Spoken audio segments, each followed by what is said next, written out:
Hello friends, dear students, ladies and gentlemen.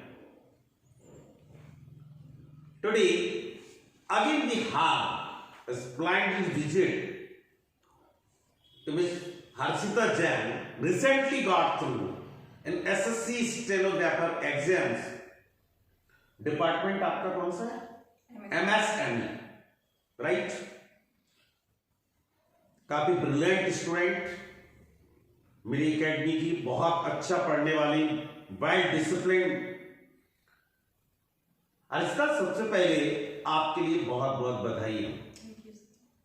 ये आपका third interview चल रहा है। फर्स्ट भरत का हुआ, सेकंड शेफाली का हुआ और थर्ड आपका चल रहा है, तो आपके लिए भी बहुत बहुत बधाई है। हम सब लोग साथ में ही हैं। तो मेरा आपसे कुछ क्वेश्चंस हैं, उनके बड़े स्ट्रेट फॉरवर्ड आपके लिए जवाब देना है। कि सबसे पहले आप बच्चों के लिए एक मैसेज दें कि आपकी जो एग्जाम की, जो कंपटीशन की जो स्ट्रैटेजी रही, जिसके माध्यम से आपने गेट थ्रू लिया, आपने जो सफलता प्राप्त की, उसका क्या तरीका था, क्या स्ट्रैटेजी थी, बहुत कम शब्दों में आप इसके लिए बताएं। फर्स्ट ऑफ ऑल मैं आपको बताना चाहूँगी कि अभी काफ़ी सारे एग्जाम्स हो रहे हैं। CHSL है, SSC ही कई सारे एग्जाम्स कंडक्ट कराती है, PSC है, UPSC है, बाकी सब एग्जाम्स भी हैं। अभी क्या हो रहा है कि बच्चे एक साथ में सारे एग्जाम्स कवर करने की कोशिश करते हैं कि आप एक साथ में PSC की तैयारी कर लो, UPSC की तैयारी कर लो, SSC की तैयारी कर लो। तो इस बारे में कहना चाहूँगी कि आप एक चीज़ पकड़ लें। अगर आपको SSC की तैयारी करनी है तो सिर्फ आप SSC के लिए ही फोकस्ड रहें। ये नहीं कि आपको एक साथ में PSC के लिए मैं GK पढ़ रही हूँ, फिर उसके साथ में मैंने इंग्लिश भी ले ली, मैंने मैथ भी ले लिया। फिर क्या होता है, कभी कभी जब बहुत सारी चीज़ें देखते हैं तो जैसे शरीर के लिए पोषण जरूरी होता है, पाचन जरूरी होता है, हम उतना ही खाते हैं जितना कि हमारी बॉडी ऑब्जर्व कर पाती है, पचा पाती है। तो आप उतना ही खुद पर प्रेशर डालिए, उतना ही पढ़िए जितना कि आप उसको पचा सकें, जितना कि आप उसके माइंड में रख सकें, अपने माइंड में रख सकें। तो आप जैसे आप SSC, मैंने SSC की है, तो मैं जब SSC कर रही थी, कई लोग आए मेरे पास कि तुम पटवारी का भी फॉर्म डाल दो, तुम ये वैकेंसी के लिए तुम इसका भी फॉर्म डाल दो। पर आप कहीं मत जाइए। आपको अगर SSC क्वालिफाई करना है तो मैं कहना चाहूँगी, आपको अगर 1 साल लगता है, 2 साल लगता है, 3 साल लगते हैं, टाइम लगेगा, पर आप सिर्फ एक ही चीज़ पर फोकस रखिए। SSC तो SSC, मतलब उसको निकाल कर ही मानिए। आप बीच में से कहीं जाने की जरूरत नहीं है। आप ये मत सोचिए एक बार फेल हो जाएंगे, 2 बार फेल हो जाएंगे, पर उसके बाद तो कहीं ना कहीं आपको अपनी सक्सेस मिल ही जाएगी। आपको इधर उधर भागने की जरूरत नहीं है कि ये एग्जाम नहीं निकला तो मैं वो एग्जाम की तैयारी कर लूँ, नहीं तो वो वाले एग्जाम की तैयारी कर लूँ। इतना सोचने की जरूरत नहीं है। अगर आप SSC की तैयारी कर रहे हैं या PSC की तैयारी कर रहे हैं तो फोकस रहिए। हर चीज़ में टाइम लगता है, टाइम दीजिए, सक्सेस आपको मिल जाएगी। हर्षिता, मेरा अगला क्वेश्चन, जैसा कि आप जानती हैं, मैंने आपके लिए पढ़ाया है कि मैं इंग्लिश का टीचर हूँ, कंपैटिटिव इंग्लिश का टीचर हूँ, तो नेचुरली मैं उसके ऊपर कुछ क्वेश्चंस आपसे करूँगा। कुछ कड़वे भी हो सकते हैं, आपको बड़ा उसका स्ट्रेट फॉरवर्ड जवाब देना है। आपने जो इंग्लिश की तैयारी करी, क्योंकि स्टेनोग्राफर में 100 मार्क्स का इंग्लिश आता है, बहुत बड़ा रोल प्ले होता है 50% का। तो आपकी जो इंग्लिश की तैयारी रही, उसके लिए आपने कौन कौन सी बुक्स यूज की? इंग्लिश की तैयारी के लिए मैं वोकैबुलरी पोर्शन को सबसे ज़्यादा महत्व देती थी, क्योंकि अगर आपकी वोकैब स्ट्रॉन्ग है तो कभी इंग्लिश में कई सारी चीज़ें होती हैं, जैसे स्पैन टू आते हैं, लिंग्वी ब्लैंक्स आते हैं, पैसेज रहते हैं, क्लोज टेस्ट रहते हैं, तो ये सब वोकैब बेस्ड होते हैं। पैसेज में क्या होता है, पैसेज में जैसे वोकैब कैसे रोल अदा करती है पैसेज में, मैं आपको वो बताना चाहती हूँ। कभी कभी जैसे आपको कोई शब्द का मीनिंग नहीं मालूम, जैसे मोटिवेशन ही ले लो, वो उस पैसेज की थी मोटिवेशन है। अब आपको मोटिवेशन का मतलब ही नहीं मालूम है कि मोटिवेशन का मतलब क्या है, और पैसेज में लगातार 3 से 4 बार वो मोटिवेशन डालने लगे। अब आपको मालूम ही नहीं है मोटिवेशन है क्या, तो आप उसके बारे में कैसे उसका आंसर फाइंड आउट करोगे, कैसे उसका समझोगे। इसलिए मैं कहना चाहूँगी कि आप अपनी बुकैब बहुत स्ट्रॉन्ग कर लें, एंड टू सुनो, जहाँ से भी आपको बुकैब मिलती है, न्यूज़पेपर है, बुक्स से A.K. सिंह ले लीजिए, R.S. अग्रवाल ले लीजिए, करण ले लीजिए, जैसे आपको बुकैब मिलती है, नए वर्ड्स मिलते हैं, आप बस उसे याद करिए, समझिए और उसका यूज़ करते रहिए। ऐसे नहीं कि आपने मीनिंग्स याद कर लिए हैं फिर रख दिए, अब आपसे 5 दिन बाद या 1 महीना आपसे कोई पूछता है कि इसका मतलब क्या है, आप एग्ज़ाम में आते हैं। एग्ज़ाम में अक्सर क्या होता है, हम जब बैठते हैं तो कोई चीज़ अपने सामने आती है तो ऐसा लगता है यार ये पढ़ी हुई तो है, पता नहीं पढ़ी है कहीं पर, आंसर याद नहीं आ रहा है, इसका पढ़ा हुआ है पढ़ा हुआ है। ये चीज़ इसीलिए होती है क्योंकि आप उसको रिवाइज नहीं कर पाते हैं। आप उसको लगातार पढ़ने के बाद सेट बना के नहीं रखना है, बुक पढ़ ली एक बार सेट बना के नहीं रखना है। जैसे आपने 2 या 3 बुक्स डिसाइड कर ली हैं, A.K. सिंह रही, R.S. अग्रवाल रही, या कोई भी आपने अपनी बुक्स रखी, 3 बुक्स भी आपके लिए काफ़ी है, इनफ है। तो 80% तक आपको इनसे मिल जाएगा।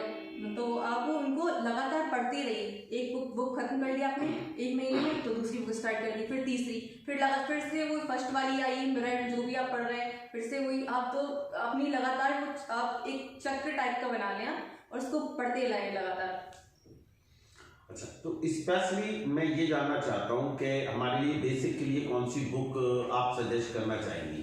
बेसिक्स के लिए मैं मिरर, R.S. अग्रवाल सजेस्ट करना चाहूँगी, क्योंकि बेसिक्स में आप वोकैब ले सकते हैं।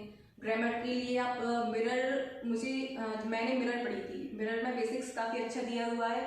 मतलब आप अगर बिगनर हैं तो ABCD वाला पोर्शन होता है वो भी उसमें दिया हुआ है। आर्टिकल्स, जो टेनिस वगैरह मॉडल्स, ये बहुत अच्छे से दिए हुए हैं, तो आप मिरर को बेसिक के लिए ले सकते हैं। और बुकैब के लिए मैं R.S. अग्रवाल को सजेस्ट करना चाहूँगी, क्योंकि उसमें प्रैक्टिस सेट दिए हुए हैं, उसमें 25, 30, 35 ऐसे करके।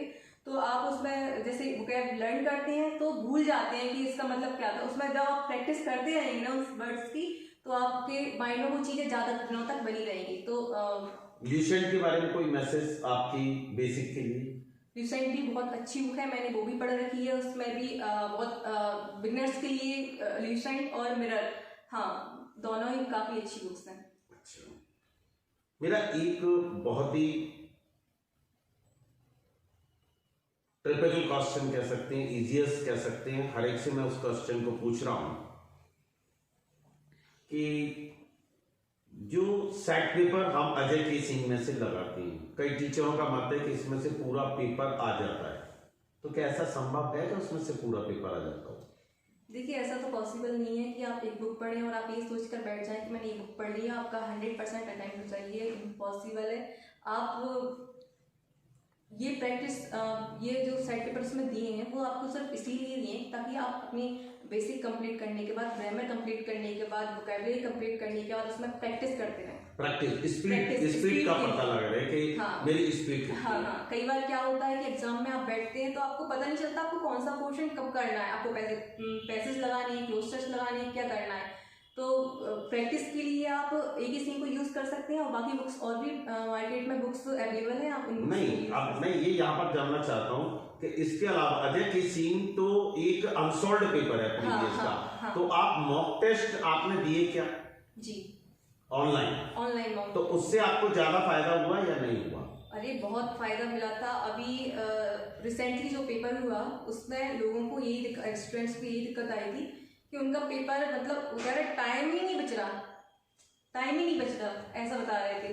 तो इसके लिए मैं ये बोलना चाहूँगी, जितना हो सके आप प्रैक्टिस सेट लगाइए। ऑनलाइन लगाने का यही फ़ायदा होता है कि आपका ऑफलाइन मुझे थोड़ा सा टाइम कंज्यूमिंग लगता है, तो इसमें और एनालिसिस खुद करना पड़ता है उसमें, नंबरिंग करने के बाद में फिर तो ऑनलाइन में आपको ये सुविधा भी रहती है कि आप सिर्फ आंसर लगाइए और आपकी फीलिंग, मतलब वो जो एग्जाम पेपर में आप देते हैं ना, पेपर देते हैं, वो वाली फीलिंग रहती है। तो आप जैसे पेपर में बैठकर आपको डर लगता है कि अब पता नहीं क्या होगा, पेपर होने वाला है, कितने मार्क्स आएंगे, कितने मैं अटेम्प्ट कर पाऊंगा, तो अगर ऑनलाइन आप सेट पेपर लगाओगे तो आपका ये डर बिल्कुल खत्म हो जाएगा। अच्छा, तो एक क्वेश्चन और है मेरा, क्या आपका जो डेली रूटीन था, जो शेड्यूल था डेली का, वो कितने आवर्स का था? आप कितने घंटे कोचिंग के अलावा दे रही?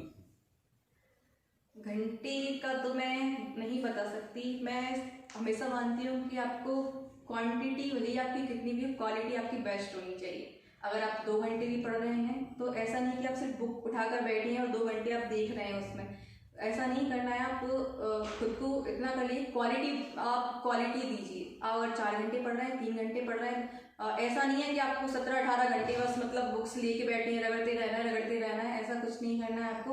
अगर आप 5 घंटे भी पढ़ाई को देते हैं तो सीरियसली अपने मतलब खुद में आप आत्मविश्वासी रहिए, और आप खुद से झूठ नहीं बोल पाएंगे तो आप उतना ही पढ़िए। मतलब ऐसे नहीं कि, मैं तो यही कहना चाहूँगी 5 से 6 घंटे की स्टडी इनफ है आपके लिए।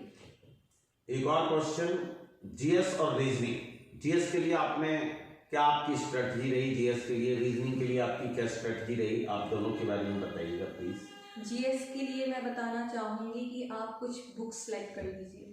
अगर आप बिल्कुल बिगिनर मतलब बिगिनिंग से पढ़ना चाहते हैं तो मैं ल्यूसेंट सजेस्ट करना चाहूँगी। और बाकी आप जो यहाँ कोचिंग जा रहे हैं वहाँ के नोट्स लीजिए, समझिए, कंसेप्ट क्लियर कीजिए अपने। रटने का यहाँ कोई वो नहीं है कि आपने फैक्ट रट लिया और आप एग्जाम में चले गए और आपने लिख दिए। एसएससी जो है वो बहुत ज़्यादा डीप में भी नहीं पूछती, जनरल क्वेश्चन पूछती है आपको। मतलब जनरल में जो अपनी डेली यूज़ मतलब ऐसे कुछ भी डेली यूज़ में जो चीज़ें होती हैं वो ही पूछती है। अपना रूटीन बनाइए पढ़ने का। तो उसमें जीके को पोर्शंस में डिवाइड कर लीजिए। जैसे जियोग्राफी है, आप 2-2 सब्जेक्ट लेकर ऐसे मैं हमेशा यही मानती हूँ कि आप रिवाइज जितना हो सके उतना रिवाइज करिए। उनको पोर्शंस में डिवाइड 2-2 सब्जेक्ट ले लीजिए आप। जैसे जियोग्राफी ले लिया, हिस्ट्री ले लिया, पहले वो कंप्लीट कर ली, फिर उसका पॉलिटी ले लिया आपने, एक और सब्जेक्ट लिए, वो कंप्लीट कीजिए। फिर जब आपके सारे सब्जेक्ट हुए तो फिर से आप वहीं से फिर से शुरू कर दीजिए। तो कंसिस्टेंसी बनाए रखिए अपनी। रीजनिंग के लिए मैं एक बात ऐड करना चाहूँगी इसमें। रीजनिंग का अभी इस बार जो अभी एग्जाम हुआ रिसेंटली, उसमें रीजनिंग काफी इशू बना है। हाँ। रीजनिंग काफी टफ आई है, लेंदी आई है, टाइम कंज्यूमिंग आई है। तो आप रीजनिंग के बारे में क्या बोलना चाहिए? इसके लिए मैं कहना चाहूँगी कि आप रीजनिंग तो लगाइए, उसके साथ में थोड़ी सी मैथ्स और लेके चले ना सर। तो अपना जो मतलब ये था ना कि रीजनिंग टफ आई है, रीजनिंग लग नहीं पा रही है, अगर आप रीजनिंग करते रहेंगे ना तो वो आपकी मेंटलिटी वही हो जाएगी 2 मिनट में करने वाली। या तो आप मेरे हिसाब से थोड़ा सा मैथ्स और लगाते चलिए, ताकि आपकी सॉल्विंग जो मतलब दिमाग की क्षमता होती है कि आप मैथ्स अगर सॉल्व करेंगे तो बड़ी बड़ी डिजिट दिखेंगी आपको। और वो मेरे हिसाब से थोड़ा सा रीजनिंग पर आपको कमांड करनी है तो थोड़ा सा मैथ्स लेकर आप चलिए साथ में हाँ। और वैसे भी मैं आपको बता दूं कि सितंबर से आपका सीटी अप्लाई हो रही है। सीटी आ जाएगी, कॉमन एलिजिबिलिटी टेस्ट आ जाएगा। तो अब तो मैथ्स, रीजनिंग, जीएस और इंग्लिश 4 पोर्शन चलेंगे। तो मैथ्स तो वैसे भी बच्चों को सबको साथ में। अगर आप एसएससी स्टेनो की तैयारी कर रहे हैं तो आप बिल्कुल मैथ्स को छोड़िए मत कि बिल्कुल ही बंद करके आपने रख दिया है। मैथ्स लगाते रहिए। अच्छा, लास्ट में चूंकि आप मेरी स्टूडेंट रही हैं, शर्मा इंग्लिश एकेडमी की छात्रा हैं, तो आप इस संस्थान के बारे में अपना क्या विचार और क्या राय रखना चाहती हैं? Means I want to know about your opinion about Sharma English academy and Deepak Sharma. देखिए, एक ऐसा समय चल रहा है जब लोग रिकॉर्ड्स पर रिकॉर्ड्स ब्रेक कर रहे हैं। 17-18 साल की उम्र में ग्रेजुएशन कंप्लीट हो जाती है, 21 साल में यूपीएससी क्रैक कर रहे हैं। तो ये सब डायरेक्शन से हो रहा है। मतलब आप सही मार्गदर्शन आपको अगर मिलेगा तो आप सही डायरेक्शन में जाएंगे। तो उसके लिए आप ये मत करिए कि आप अपने ऊपर एक्सपेरिमेंट कर रहे हैं। आपने ये कोचिंग अटेम्प्ट कर ली, फिर इसमें नहीं हो पाया, आप दूसरी कोचिंग में चले गए, आप तीसरी कोचिंग में चले गए। एक्सपर्ट्स की सलाह लीजिए, सही डायरेक्शन में जाइए, तो आपका सिलेक्शन बहुत जल्दी हो जाएगा। ओके, बहुत बहुत धन्यवाद। Thank you very much. आपने एक अच्छे समय हमारे साथ में दिया, ठीक है ना। Have a nice day. Thank you very much.